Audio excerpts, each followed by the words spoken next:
Dito naman ako sa anahaw guys, magtitrim. Kasi mas marami yung nagkulay brown. Medyo may sumusulpot na green. Kaya akin siyang ititrim ngayon. Yan. Medyo ano pala, makunat na yung sanga na natuyo. Buti na lang at ng ulan nabuhay ulit. Dapat nga hindi ito mamatay kasi nasa lilim naman siya Kaso lang kanya pa rin ang nangyari. Natuyot ang mga dahon kahit nasa lilim siya ng mango tree. Yan. Yan nangyari sa kanya. Yan dalawa to dati o tatlo pa. Yung isa tuluyan na talaga, natuluyan na siya.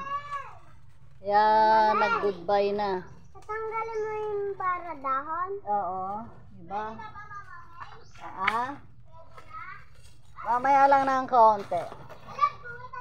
Yan. Ang galing ko lang yung parang wala nang matitira. Parang isa na lang.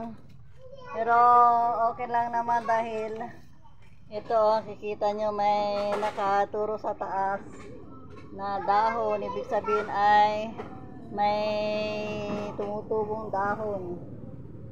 Bagong dahon. Yan, aray. Careful.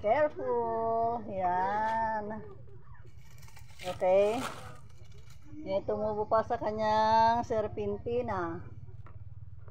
Yan natin kung yan. Ito ay medyo nget pa na rin. Kaya